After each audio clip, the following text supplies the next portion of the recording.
Hello friends, welcome to edu classes. તો આજે આપણે શીખવાના છીએ ધોરણ 9નું ચેપ્ટર નંબર 11, તેનો સ્વાધ્યાય 11.2નો દાખલા નંબર 6.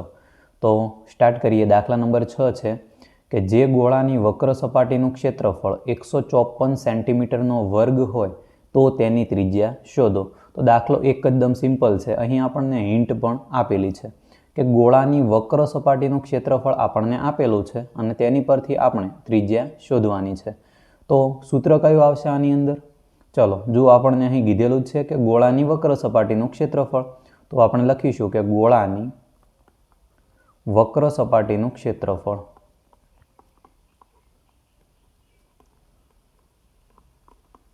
ચાલો, હવે તેનું સૂત્ર કયું આવશે? 4πr². તો જુઓ, અહીં ગોળાની વક્ર સપાટીનું ક્ષેત્રફળ આપણને આપેલું છે, તો તેની જગ્યાએ આપણે મૂકીશું 154 બરાબર 4 એમના એમ રાખીશું. ચલો, પાઈની કિંમત આપણને કીધેલી નથી, તો આપણે કઈ લઈશું? 22/7. આર આપણે શોધવાના છે, તો આરના વર્ગને આપણે મૂકી દઈએ. હવે શું કરીશું? તો કે આરની કિંમત શોધવાની છે, તો અહીં જે આરનો વર્ગ છે તેને આપણે કરતા બનાવીશું. કરતા એટલે તેને બરાબરની એક સાઈડ એકલા રાખીશું. તો આરના વર્ગને જો આપણે કરતા બનાવીએ તો આની સાથે જે ગુણાકારમાં હોય તે બરાબરની બીજી સાઈડ જાય તો ભાગાકારની ક્રિયામાં જશે, અને જે ભાગાકારમાં હશે તે બરાબરની બીજી સાઈડ જાય તો તે ગુણાકારમાં જશે. આટલી વસ્તુઓ તમારે ફક્ત યાદ રાખવાની છે. તો આરના વર્ગને આપણે કરતા બનાવીએ તો બરાબર આપણે શું લખી શકીએ? આરનો વર્ગ, જેને આપણે કરતા બનાવવાના છે. આ બાજુ આપણને કોણ આપેલું છે? 154, તો લખી દઈએ 154. ચલો, 7 કયા સંબંધમાં છે આરના વર્ગ સાથે? ભાગાકારમાં. તો આ બાજુ જશે, બરાબરની બીજી સાઈડ જાય તો તે થશે ગુણાકારમાં. ત્યારબાદ 4 અને 22 એ આરના વર્ગ સાથે ગુણાકારના સંબંધમાં છે. આ બાજુ જશે તો કયા સંબંધમાં જશે? ભાગાકારના સંબંધમાં. તો એકદમ સિમ્પલ છે.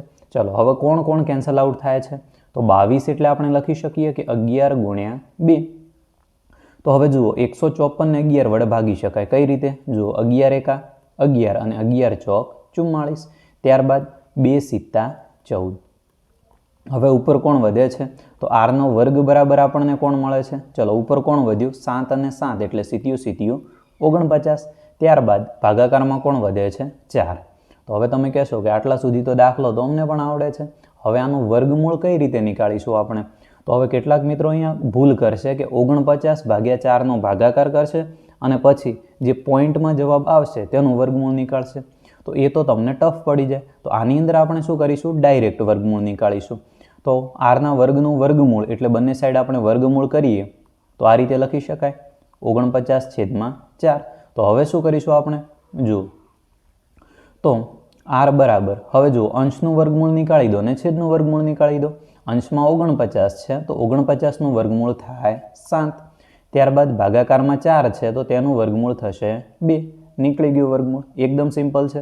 હવે શું કરીશું આપણે? તો 7/2 ભાગાકાર કરીશું તો જવાબ કેટલો આવશે? 3.5. પણ કેટલાક મિત્રોને હજુ પોઈન્ટવાળા ભાગાકાર નહીં આવડતા હોય તો તેમની માટે આપણે ગણાવી દઈએ. તો ભાગાકાર કરીએ 7/2. તો 7/2, 2 તરી 6, બાદ બાકી કરીએ, વધ્યા 1. હવે ભાગ નથી ચાલતો તો પોઈન્ટ પછી અહીંયા 0 0 મૂકી શકાય. ઉપર પોઈન્ટ મૂકી ઉપરથી ઉતાર્યા 0. ત્યારબાદ 2 પંચા 10 થશે, 0 0. તો જવાબ કેટલો આવે છે? 3.5. ચલો, આની પાછળ એકમ કયો છે? સેન્ટીમીટરનો વર્ગ. તો આપણને શેમાં મળશે? સેન્ટીમીટરમાં. તો દાખલો એકદમ સિમ્પલ છે અને તમારી એક્ઝામમાં પણ પૂછાઈ શકે છે. તો આ વિડીયોની અંદર ફક્ત આ એક જ દાખલો, આ પછીનો દાખલો એ આ પછીના વિડીયોની અંદર અપલોડ થઈ જશે. Thank you.